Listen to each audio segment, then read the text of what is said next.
Hakotor lama romo shikok lamtui khokjak bufang yak tun khlaimani segun kat khobi bulir malkhung khungnui romai manka ampasha bolong tang bede task force ni officer khobi bolong tang bedini adong rok kat dogni hatiwo rang morok kanai khok thamara sai ni simi chengi khok buri rasai tei manjangma malkhungni hatiwo rang morok kanai khok neti char rasai joto milui khok thamji nui rasai rang morok ni manik khuni romai manka bolong tang bedini adong rok নমস্কার আমরা আজকে Ambassa forest range এবং forest protection unit Ambassa এবং আমাদের TSR জওয়ানদের যৌথ অভিযানে আজকে সকাল 2টায় আমরা একটা খবর পাই এবং তৎক্ষণাৎ আমরা নিয়ার জিওল ছাড়া একটা পাড়া খরতঙ্গ পাড়া ওখানে যাই এবং সেখান থেকে আমরা দুটা গাড়ি ফুল লোডেড গাড়ি আমরা সিজ করি এবং বাকি এছাড়াও বাকি কিছু আমাদের সিজ করা আছে দুটা গাড়ি আমরা করতে পারি ডিটেইন করতে পারিনি সামহাও ওরা পালিয়ে গেছে যে সিজ প্রডিউস আমরা এফটিউ কমপ্লেক্সে এনেছি এবং এটার বাজার মূল্য অনুমানিক 3 থেকে 3.5 লাখ টাকা হবে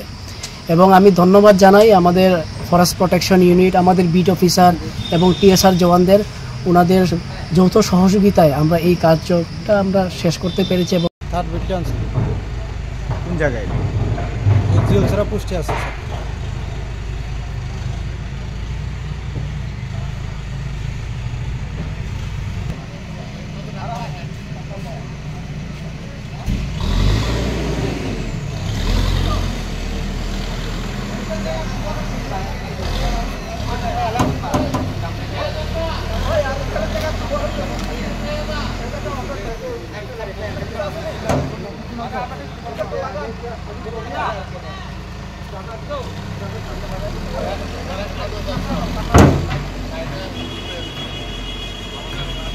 আমার তো চালা যাইতে দরবার অনেক গাড়ি আর অনেক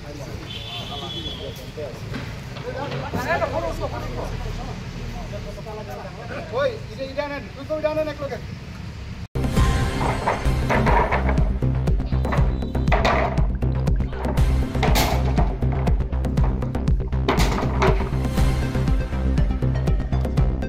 রাজ্যের বনমন্ত্রী অনিমেষ দেববর্মার হুমকি মাত্র 72 ঘন্টার মধ্যে আমবাসা বন দপ্তরের বনকর্মী অফিসাররা সারা রাত ডিউটি করার পর আমবাসার অতি নিকটবর্তী খতাঙ্গপাড়ার থেকে বিশাল পরিমাণ অর্থাৎ 31 থেকে 32 লক্ষ টাকার মালামাল সমেত দুটি বোলেরো পিকআপ উদ্ধার করেছে এবং তাদের ফরেস্ট টাস্ক ফোর্স এবং অফিসারদের বক্তব্য অনুযায়ী গতকাল রাত অর্থাৎ 28 জুন রাত 10টা থেকেই জঙ্গলের মধ্যে বসে ডিউটি দায়িত্ব পালন করেন এই জায়গায় বনমন্ত্রীর কাছে তাদের দাবি রয়েছে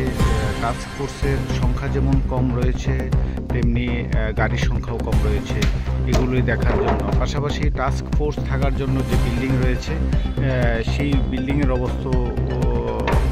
খুব খারাপ জলের অপ্রতুলতা টাস্ক ফোর্সের সংখ্যা অনেক কম এই বিষয়গুলি দেখার জন্য মন্ত্রী মহোদয়ের কাছে টাস্ক ফোর্সের আবেদন